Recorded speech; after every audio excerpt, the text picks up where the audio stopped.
Good morning students. एक बार फिर अपनी जो क्लास चल रही थी टेंस की, उस टेंस में एक बार फिर अपन कंटिन्यू करते हैं। यानी सबसे पहले मैंने आपको टेंस की डेफिनेशन बताई थी कि एग्जैक्ट डेफिनेशन क्या होती है, परिभाषा क्या होती है। परिभाषा के बाद अपन ने पार्ट्स पढ़े थे, पार्ट्स की हमें अलग अलग पहचान पढ़ी थी और पहला टेंस अपना चल रहा था प्रेजेंट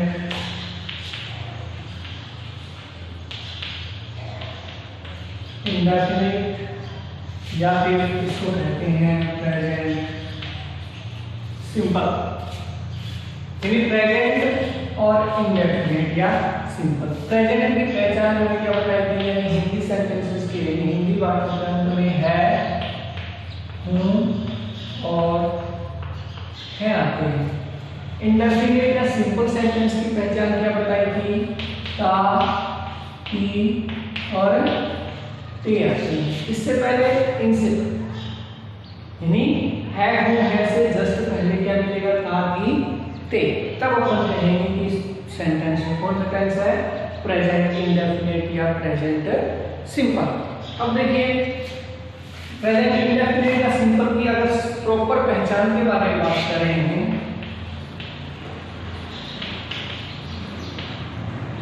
इसको बोलेंगे पहचान। यानी इसकी वास्तविक पहचान क्या होगी, प्रॉपर तरीके से कैसे पहचानेंगे कि इसमें प्रेजेंट इंडेफिनिट टेंस है। यानी हिंदी वाक्यों के अंत में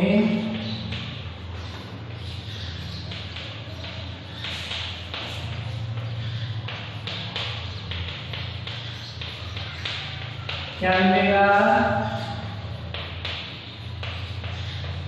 ता है, ती है, ते हैं,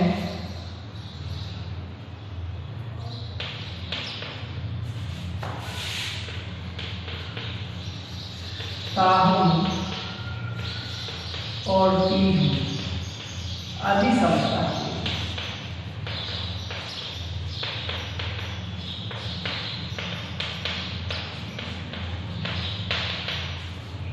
तो अपन कहेंगे कि इस वाक्य में कौन सा टेंस है, प्रेजेंट इंडेफिनिट या प्रेजेंट सिंपल टेंस है।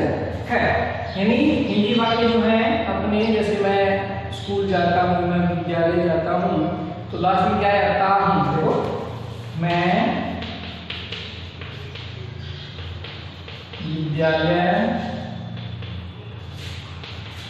जाता हूँ। देखिए लास्ट में क्या मिला, ता हूं है, इसमें ता हूं। तो मीन्स ये वाला जो सेंटेंस, ये जो वाला जो वाक्य है किस टेंस का है, प्रेजेंट इंडेफिनिट या प्रेजेंट सिंपल टेंस का है। तो पहचान के बाद अपन बात करते हैं इसमें कौन सी वर्ब्स आती हैं, कौन सी किस टाइप का सेंटेंस बनेगा, उसकी अपन चर्चा करते हैं। पहला मैंने आपको बताया था, पहला जो सेंटेंस था वो मैंने आपको बता दिया था। इसमें सेंटेंस पहला सिंपल, अफर्मेटिव भी कहते हैं, पॉजिटिव भी कहते हैं, दूसरा नेगेटिव, तीसरा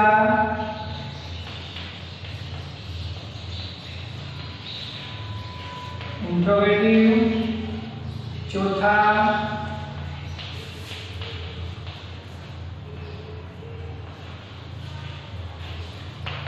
इंट्रोगेटिव निगेटिव। चार टाइप के सेंटेंस बनते हैं।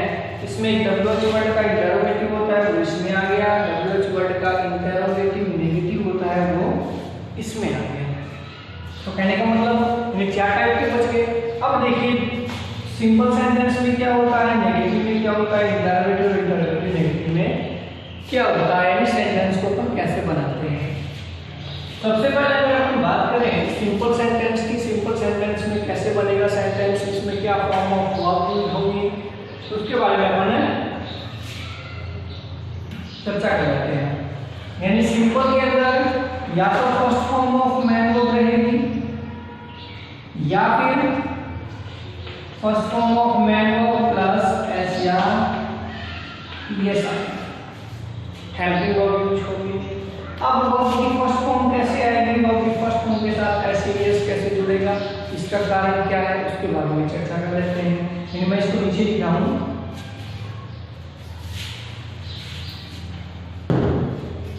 ये सिंपल की बात है, ठीक है। यानी वर्ब की फर्स्ट फॉर्म आती है या फिर वर्ब की फर्स्ट फॉर्म के साथ एस या ईएस लगता है। अब वर्ब की फर्स्ट फॉर्म कब आएगी, जब उस सेंटेंस का जो सब्जेक्ट है, सब्जेक्ट मीन्स कर्ता, यानी उस वाक्य में जो कर्ता है वो क्या होगा,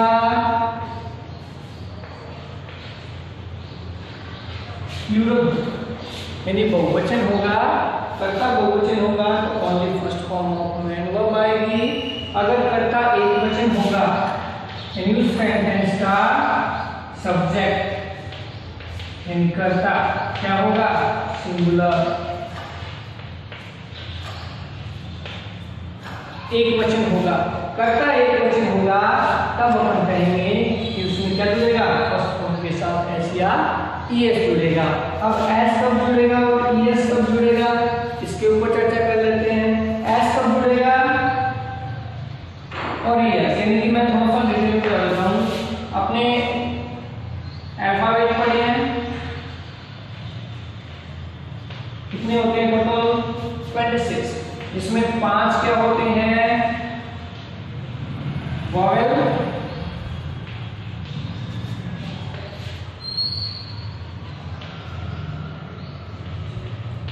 कॉन्सोनेंट, कितने होते हैं 21। वॉवेल मीन्स स्वर, कॉन्सोनेंट मीन्स व्यंजन। अब जो वॉवेल है, पांचों वॉवेल, अगर किसी वर्ब का लास्ट लेटर क्या होगा, वॉवेल होगा, क्या किसी वर्ब का लास्ट लेटर यानी वर्ब की फर्स्ट फॉर्म का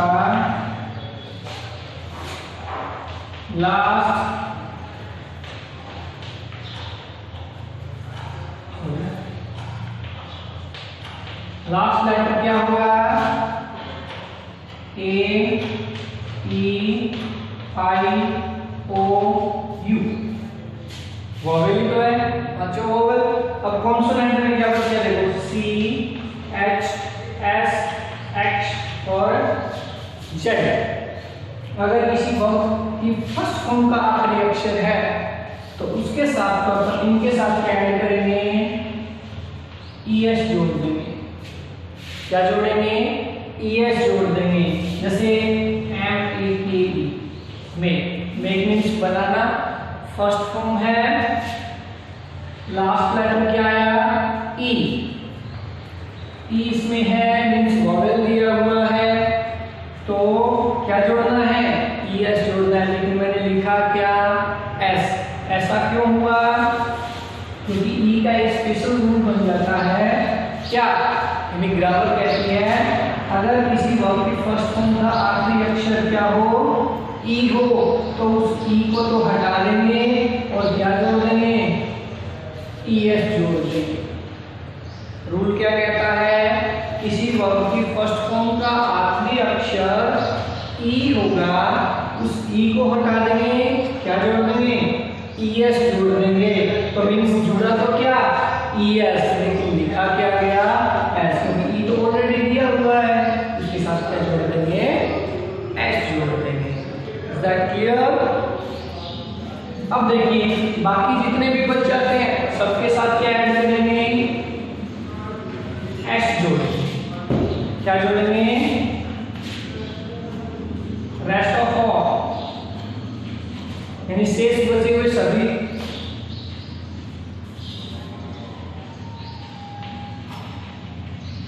कॉन्सोनेंट्स के साथ क्या ऐड होगा, एस जुड़ेगा। यानी बाकी जो बचे हुए कॉन्सोनेंट हैं, व्यंजन जो हैं, क्योंकि 21 थे, 21 में से 5 व्यंजन तो इसमें आ चुके हैं, कितने बच गए, 16। यानी 16 व्यंजन के साथ क्या ऐड होगा, एस ऐड होगा, ठीक है। जैसे वर्क मीन्स कार्य करना, लास्ट का लेटर क्या है, के, इनमें से नहीं है तो मीन्स क्या जोड़ना है, एस, क्या बन गया, ये तो ओनली सिंपल की बात थी। अब बात करते हैं नेगेटिव इंटरोगेटिव और इंटरोगेटिव नेगेटिव का केस क्या रहता है।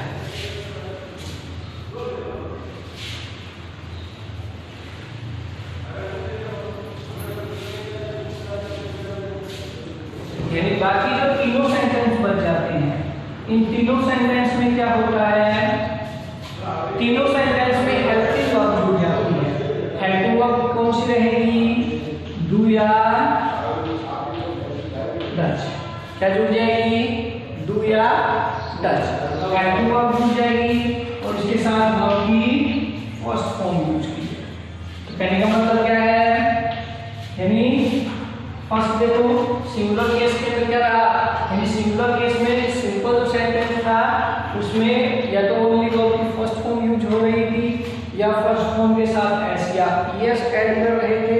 बट नेगेटिव इंटरोगेटिव और इंटरोगेटिव नेगेटिव केस में क्या बनेगा, हेल्पिंग वर्ब यूज कर दी जाएगी डू और डज। इसके साथ क्या यूज करेंगे, first form of man verb. तो यहाँ पे देखिए डू और डज। अब डू कैसे यूज करेंगे, किसके साथ यूज की जाएगी डू, और डज किसके साथ यूज की जाएगी। देखो याद करो, एस या ईएस किसके साथ जुड़ रहा था, सब्जेक्ट सिंगुलर होगा, इसके साथ भी ईएस जुड़ा हुआ है ना, ईएस से ईएस का कॉम्बिनेशन लगा रहे हैं। डज किसके साथ जुड़ेगा,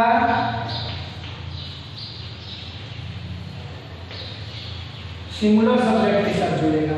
और डू उसमें फर्स्ट फॉर्म आ रही थी, प्लूरल सब्जेक्ट होगा तो डू फर्स्ट फॉर्म है, तो मींस डू किसके साथ जुड़ेगा, प्लूरल के साथ। प्लूरल सब्जेक्ट होगा तो डू यूज किया जाएगा, सिंगुलर सब्जेक्ट होगा तो डज यूज की जाएगी। और दोनों के साथ में क्या यूज होगा, फर्स्ट फॉर्म यूज होगा। यानी डू के साथ में फर्स्ट फॉर्म यूज करेंगे, डज के साथ भी first form of man verb को यूज करेंगे। अब इसमें देखिए, अब हम बात करते हैं सेंटेंस की, यानी वाक्य कैसे बनाए जाएंगे। तो उसके बारे में अगर हम चर्चा करें तो सबसे पहले मैं आपको बेसिक कंसेप्ट बता देता हूं। यानी बेसिक कंसेप्ट कैसे होगा,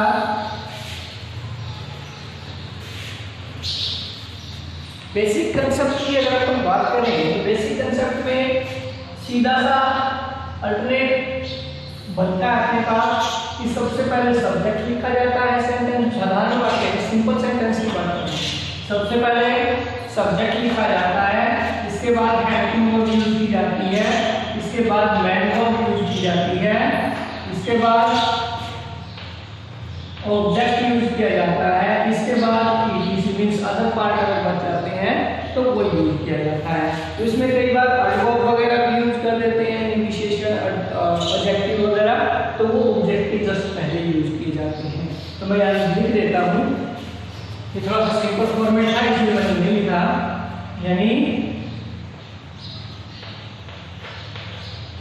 एडवर्ब प्लस एडजेक्टिव, एडजेक्टिव के साथ ऑब्जेक्ट और ऑब्जेक्ट के बाद ईटीसी। तो कहने का मतलब क्या है, यानी ये साधारण वाक्य का फॉर्मूला है। कोई भी सेंटेंस हो, किसी भी टेंस का हो, सब में कॉमन चलेगा। टेंस क्या होता जाएगा, हेल्पिंग। यानी हर एक टेंस के अंदर हेल्पिंग वर्ब अलग होती है, तो उस टेंस के अकॉर्डिंग लग जाएगी मैन वर्ब। किसी में फर्स्ट आती है, किसी में सेकंड फॉर्म आती है, किसी में थर्ड फॉर्म आती है, किसी में आईएनजी फॉर्म आती है, किसी में एसएएस जुड़ता है।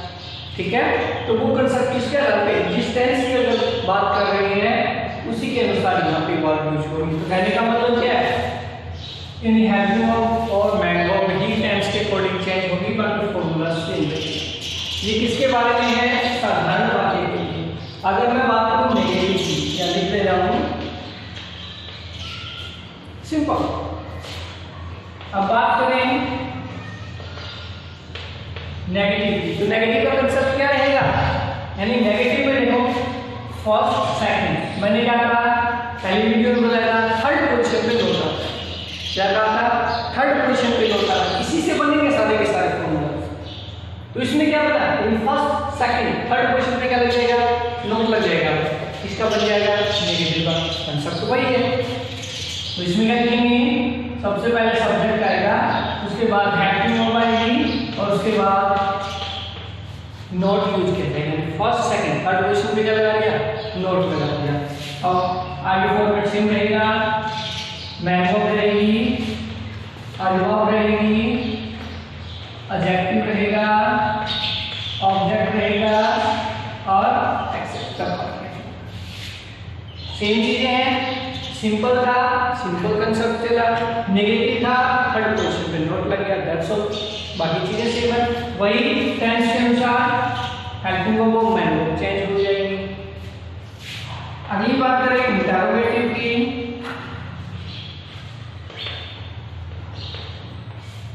इंटरोगेटिव में क्या रहेगा, सिंपल सा फिर बनाओ, ये जो हेल्पिंग वर्ब बाद में लिखी है और जो सब्जेक्ट है इसको इंटरचेंज कर दो, कहने का मतलब हेल्पिंग वर्ब पहले आ जाएगी, सब्जेक्ट बाद में आ जाएगा, बस इतना सा करना है। तो स्टार्ट किससे हो जाएगी, हेल्पिंग वर्ब से स्टार्ट हो जाएगा, हेल्पिंग वर्ब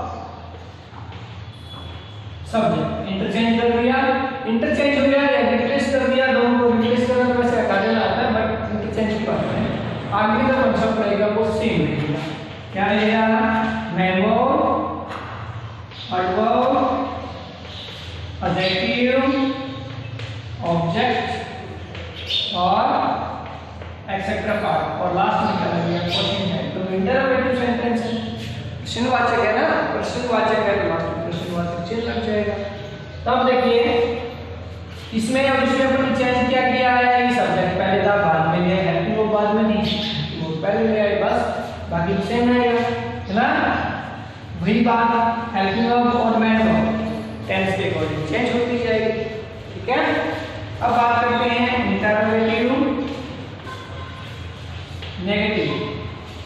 इंटरोगेटिव और नेगेटिव दोनों में है, तो मींस इंटरोगेटिव का नेगेटिव बनाना है, इसी का नेगेटिव बनाना है, तो वही थर्ड पोजीशन पे 1 2 3 नंबर पे लग गया, नोट लग गया, तब क्या बन जाएगा, helping verb subject, third position पे क्या लगा दिया, नॉट, आई सेम रहेगा, man verb, adverb, adjective, object, etc और लास्ट में क्वेश्चन है।